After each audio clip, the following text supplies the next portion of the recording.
तुम्हारा संपूर्ण शरीर वज्र का हो गया है, जिसे क्षति पहुंचाना असंभव है।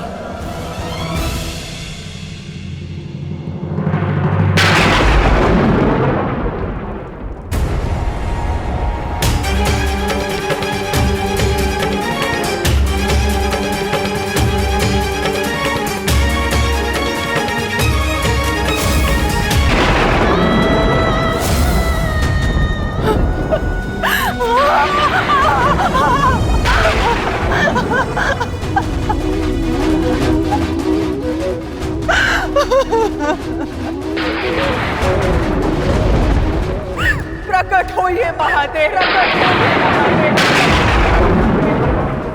प्रकट होइए। आपने मेरे जीवन को एक जीती जागती चिता बना डाला है। ये माता अपने पुत्रों का हंसता हुआ मुख नहीं देख पाई, मुख नहीं देख पाई,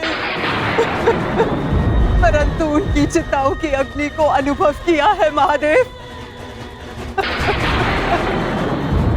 या तो आप अपने उत्तर से मेरे मन को शीतलता दीजिए, अन्यथा मुझे जीते जागते जल जाने दीजिए।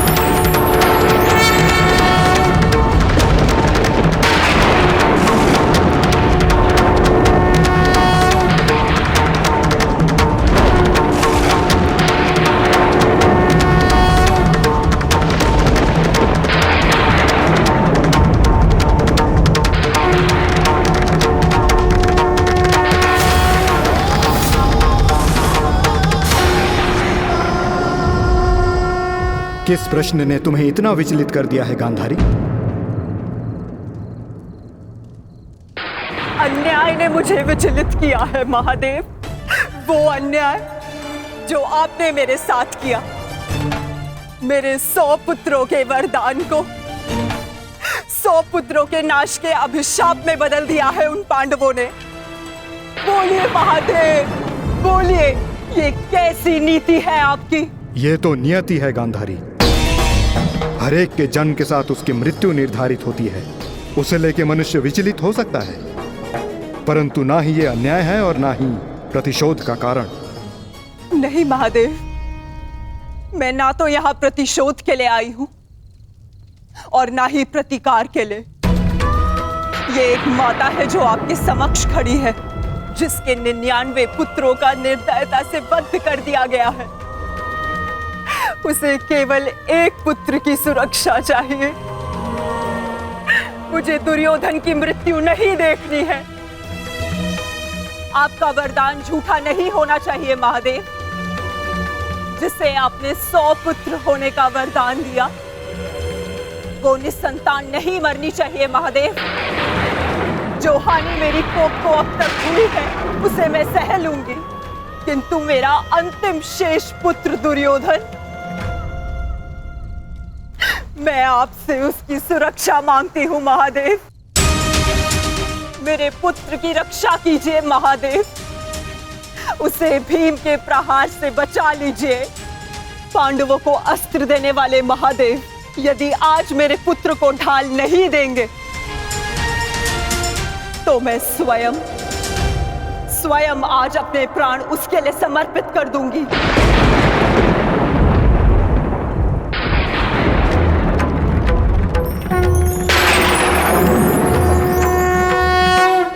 तुमने अपने पुत्र के साथ अन्याय किया है गांधारी। एक माँ अपनी संतान को देख देख जितनी प्रसन्नता पाती है, उसकी संतान अपनी माँ की दृष्टि से उतनी ही शक्ति भी पाती है। परंतु मैं कुछ समझी नहीं महादेव। तुम्हारे पुत्र की सुरक्षा अब तुम्हारे हाथ है गांधारी।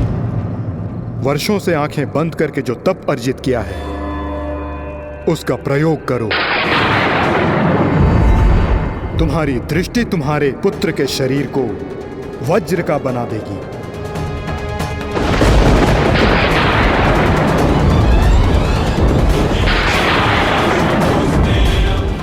वो वज्र जिसे किसी का प्रहार नहीं तोड़ पाएगा।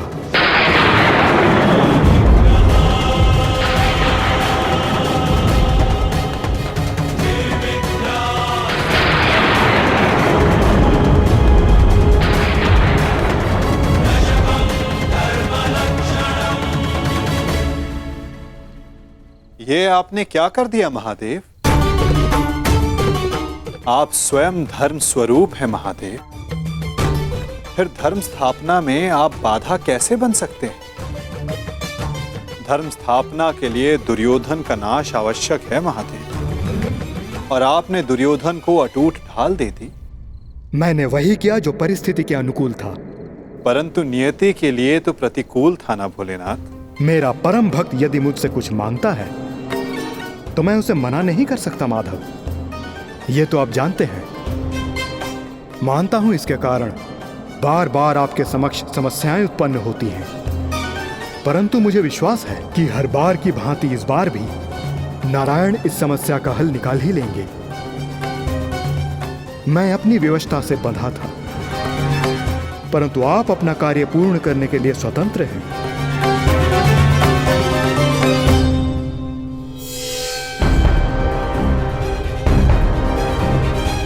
नियति के अनुकूल पर नीति के प्रतिकूल। युवराज की जय हो। महारानी ने आपको इसी समय अपने कक्ष में प्रस्तुत होने का आदेश दिया है।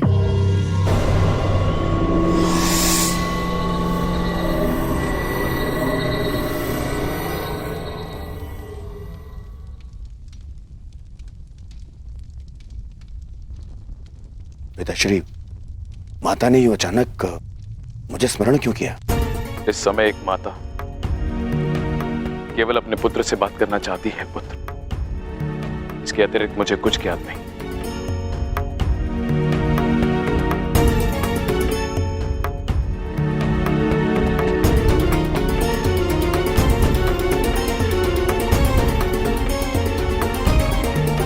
प्रणिपात माता,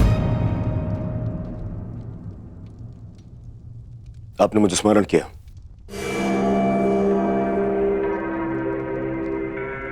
हाँ पुत्र, स्मरण किया, क्योंकि मैं तुम्हारा मरण नहीं देख सकती। संपूर्ण जीवन तुम्हें केवल एक ही पीड़ा थी ना, कि तुम्हारी माता ने तुम्हें एक बार भी नहीं देखा। स्मरण है दुर्योधन, युद्ध प्रारंभ होने से पूर्व तुमने कहा था, युद्ध से पूर्व एक बार, बस एक बार मुझे अपनी दृष्टि से देख लीजिए माता। आज मैं अपनी और तुम्हारी इच्छा पूर्ण करना चाहती हूँ दुर्योधन। आज मैं तुम्हें देखना चाहती हूँ पुत्र। सच माता, किंतु माता, अब जो मैं करने जा रही हूं उसके पश्चात तुम युद्ध जीतो या ना जीतो, परंतु मेरी ममता हार से बच जाएगी। मैं कुछ समझा नहीं माता। अब मैं तुम्हें जो कहने जा रही हूं पुत्र, उसे ध्यानपूर्वक सुनना और आज्ञा अनुसार ही पालन करना।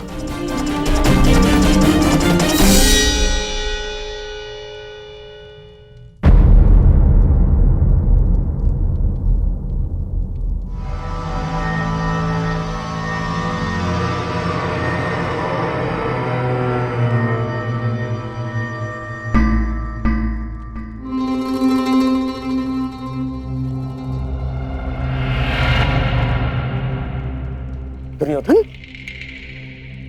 क्या हुआ? क्या कहा गांधारी ने?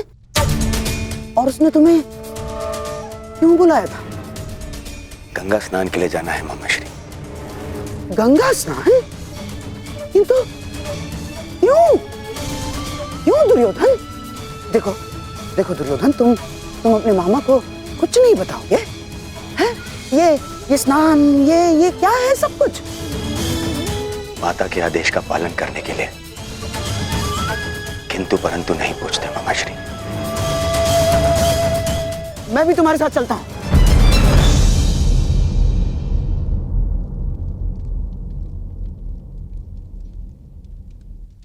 नहीं मामाश्री, ये यात्रा मुझे अकेले करनी है।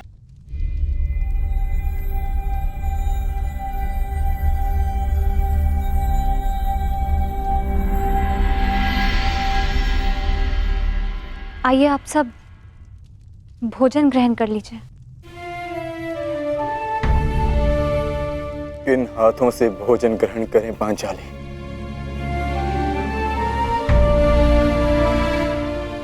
इन हाथों से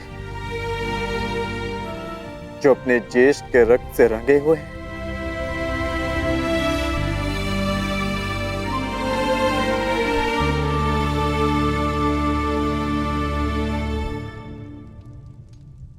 जाओ पार्थ, जाकर विश्राम कर लो। कल प्रातः पुनः युद्ध प्रारंभ होगा और उस युद्ध के लिए सज्ज रहना होगा तुम्हें। परिवर्तन के लिए ज्येष्ठ ने अपना जीवन त्याग दिया। कुछ परिवर्तनों को लाना नहीं होता पार्थ, उन्हें होने देना होता है।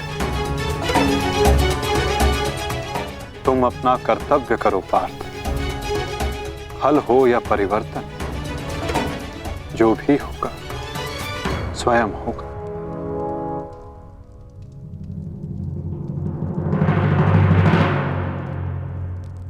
आप कहां जा रहे हैं माधव? कुछ परिवर्तन ऐसे होते हैं पार्थ जिनमें सहायता करना धर्म होता है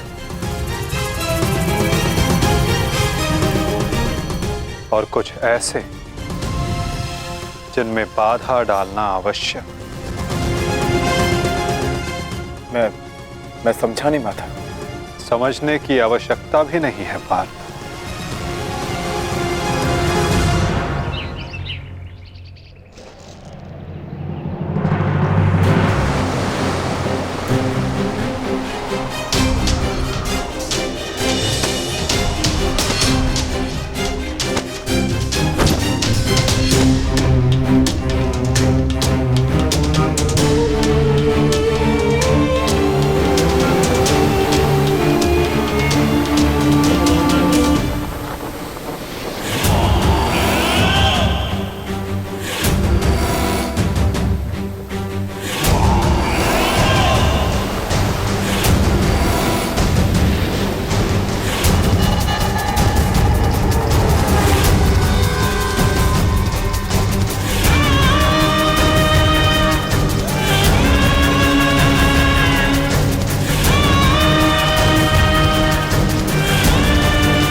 मैं यहां से चलकर जाऊंगा। क्षमा करना युवराज, किंतु माताश्री का आदेश है। मुझे पूर्णतः निर्वस्त्र होकर उनके समीप जाना है। परंतु यहां से महल तक का मार्ग बहुत लंबा है प्रभु। आपको कुछ पहनना होगा। अगर प्रजा की दृष्टि में आए तो राजवंश उपहास का भाजन बनेगा।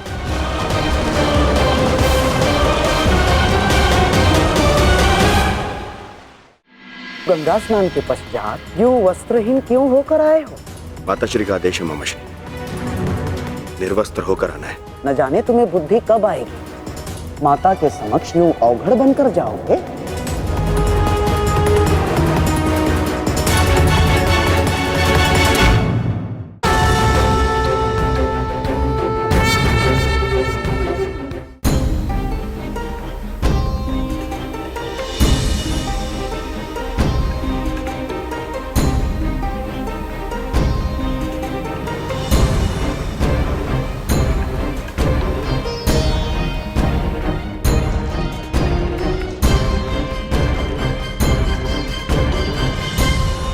अपने पिता का आदेश नहीं मानता?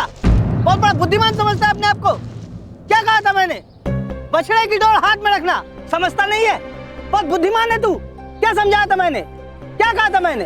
क्या पूछ रहा हूँ मैं? क्या समझाया था मैंने? ये क्या कर रहे हो?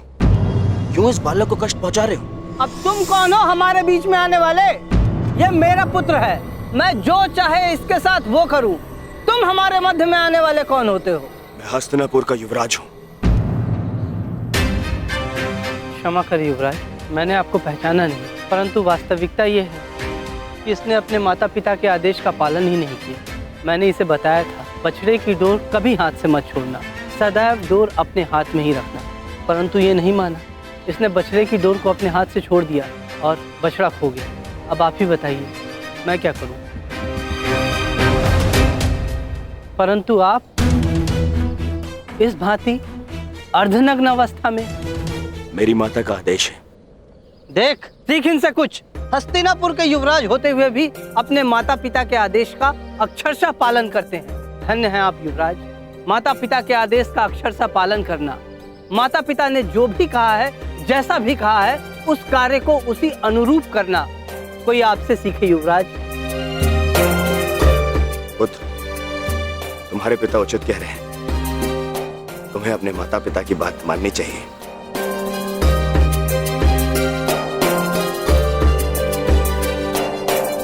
माता पिता के आदेश का अक्षरशः पालन करना, माता पिता ने जो भी कहा है, जैसा भी कहा है, उस कार्य को उसी अनुरूप करना, कोई आपसे सीखे युवराज।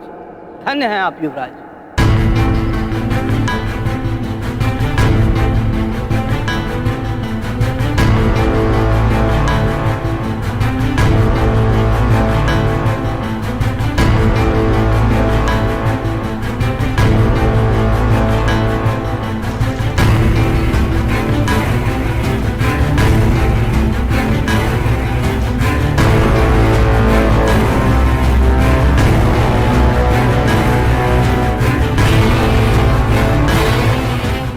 माता के आदेश का पालन कर रहे हो दुर्योधन, परंतु गंगा स्नान के पश्चात यूं वस्त्रहीन क्यों होकर आए हो? माताश्री का आदेश है मामाश्री, निर्वस्त्र होकर आना है। बुद्धिहीन हो दुर्योधन। माता के लिए तो बालक ने गर्दन से नीचे भी वस्त्र ना पहना हो तो वो नग्न कहलाता है। और शास्त्रों में भी लिखा है कि युवा होने के पश्चात एक पुत्र ने अपने माता के समक्ष और एक भाई ने अपने बहन के समक्ष निर्वस्त्र नहीं जाना चाहिए। पुत्र पौत्र वाले हो गए हो ना दुर्योधन, न जाने तुम्हें बुद्धि कब आएगी। माता के समक्ष यूं अवघड़ बनकर जाओगे? रुको,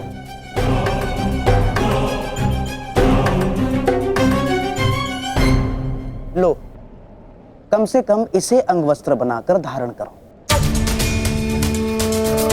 लो दुर्योधन।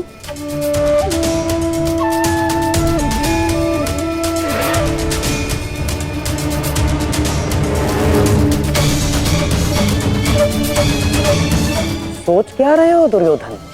देखो, मेरी बात मानो, तुम्हारा इस दशा में जाना उचित नहीं होगा। ठीक है मामाश्री।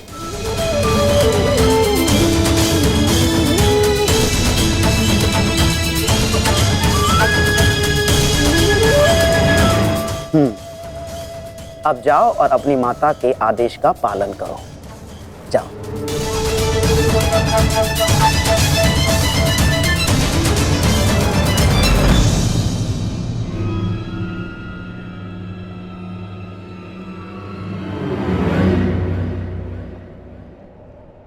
कहां से आ रहे हैं युवराज? तुम यहाँ क्या कर रहे हो वासुदेव? और इससे तुम्हें क्या कि मैं कहां से आ रहा हूं? मेरा कुछ नहीं युवराज, परंतु जब आपकी माता ने अपने समक्ष आपको नग्न अवस्था में आने का आदेश दिया है, तो फिर आप ये पहनकर क्यों जा रहे हैं? उस अवस्था में जाइए जिस अवस्था में आपको आपकी माता ने बुलाया है।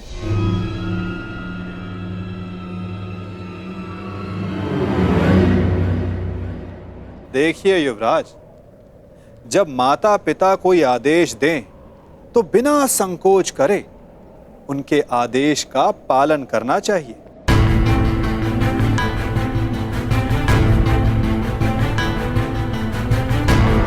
किंतु तुम्हें माता के आदेश के बारे में किसने बताया? नहीं, तुम छलिए हो। तुम फिर से अवश्य मुझे किसी छल में बांधना चाहते हो। मेरी माता के सामने मुझे लज्जित करवाना चाहते हो। नहीं वासुदेव,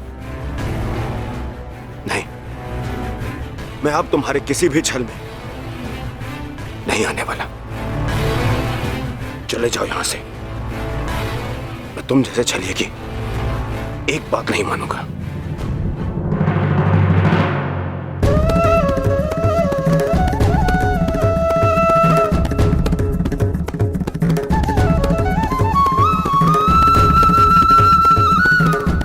मेरी एक बात नहीं मानना चाहते दुर्योधन, परंतु बात मेरी ही मानिए।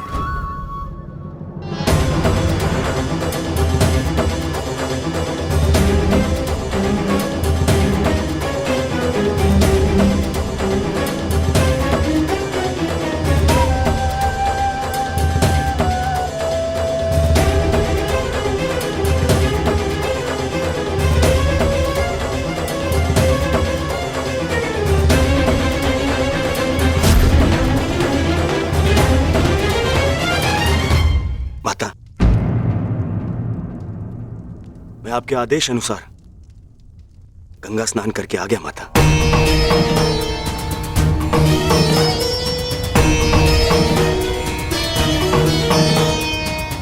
मैंने जैसे कहा था तुमने वैसे ही किया है ना पुत्र? जी माता। तो सज्ज हो जाओ पुत्र। अब मैं तुम्हारे शरीर को वज्र का बनाने जा रही हूं।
ये संकेत है कि कुछ बड़ा होने जा रहा है गुरुपुत्र।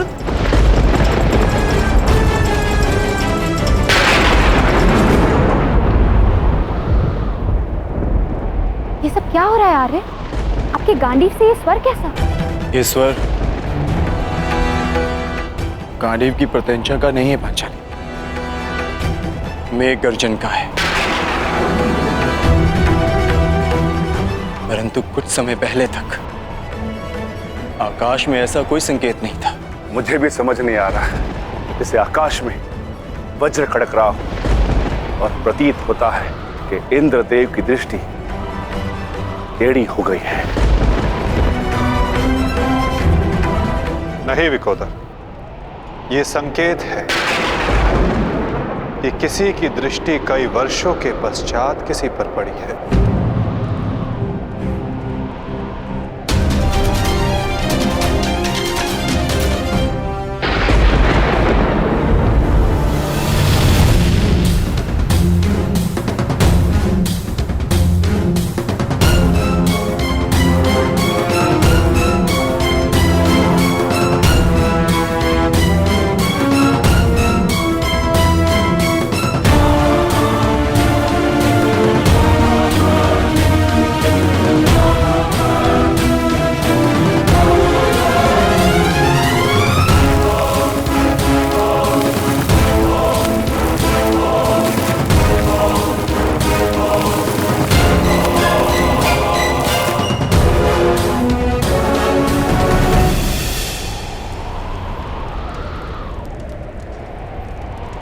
मेरा मंतव्य पूर्ण हुआ पुत्र।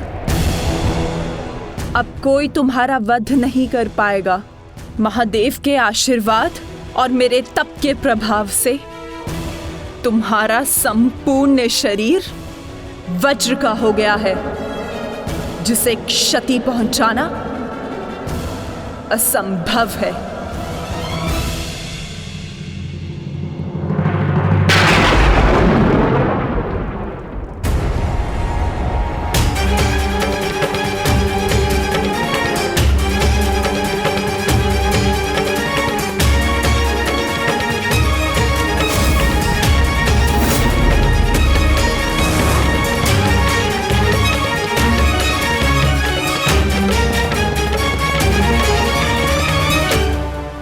क्या किया दुर्योधन?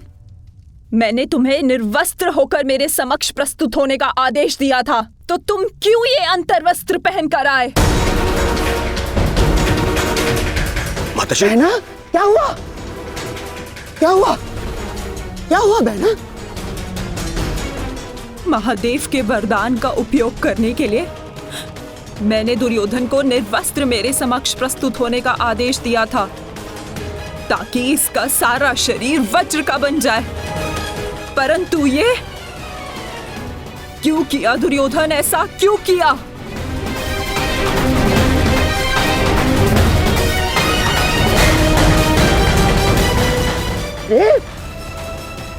तुम कभी कभी बुद्धि का भी प्रयोग कर लिया करो।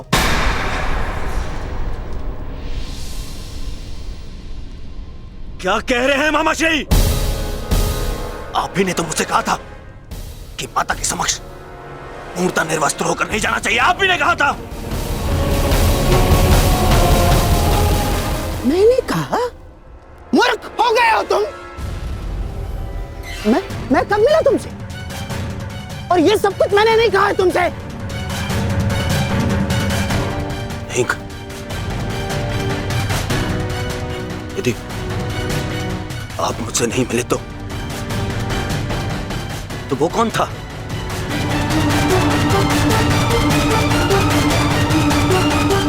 आपके पश्चात मुझे वो छलिया वासुदेव मिला था। वो छलिया कृष्ण।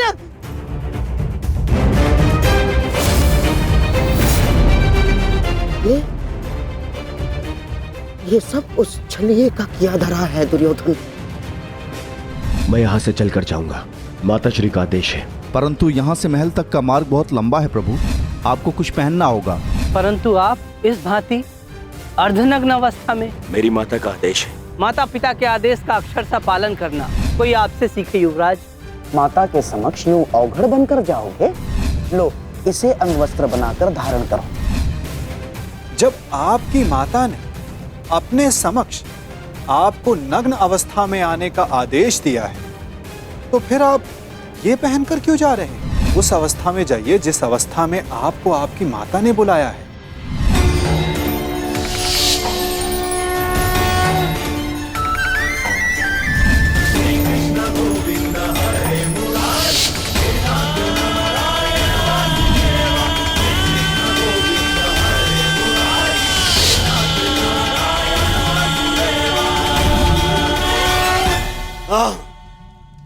ये सब उसी के कारण हुआ है। मैं उसे नहीं छोड़ूंगा, मैं उसे जीवित नहीं छोड़ूंगा, जीवित नहीं छोड़ूंगा मैं उसे। बहना, बहना, मुझे ऐसा लगता है कि अभी भी समय शेष है। एक बार मेरे होने वाले सम्राट को पुनः देख लो। दुर्योधन, उतारो तुम्हारे ये अंतर्वस्त्र, उतारो। अरे तुम समझ सकते।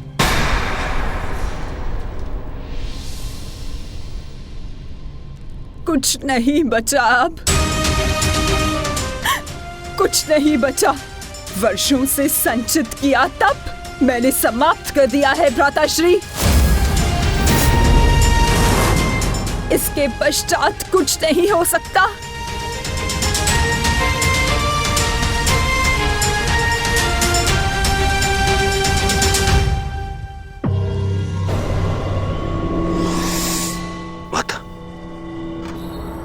मुझे क्षमा कर दीजिए, परंतु जितना आपने दिया वो पर्याप्त है माता। मेरे मित्र का प्रतिशोध लेने के लिए, उन पांडवों का अंत करने के लिए इतना भी पर्याप्त है माता। कमर से ऊपर सब कुछ वज्र का बन गया है माता, और नियम अनुसार भीम कमर से नीचे गदावार नहीं कर सकता।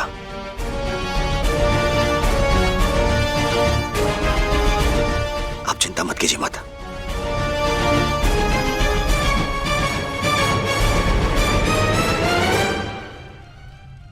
मुझे मेरे युद्ध के लिए सज्ज होना है। मुझे आज्ञा दीजिए माता। मैं वचन देता हूं कि मैं आपके इस आशीर्वाद को व्यर्थ नहीं जाने दूंगा। प्रणिपात माता। विजयी भव पुत्र, अवश्य ही तुम्हारी विजय हो।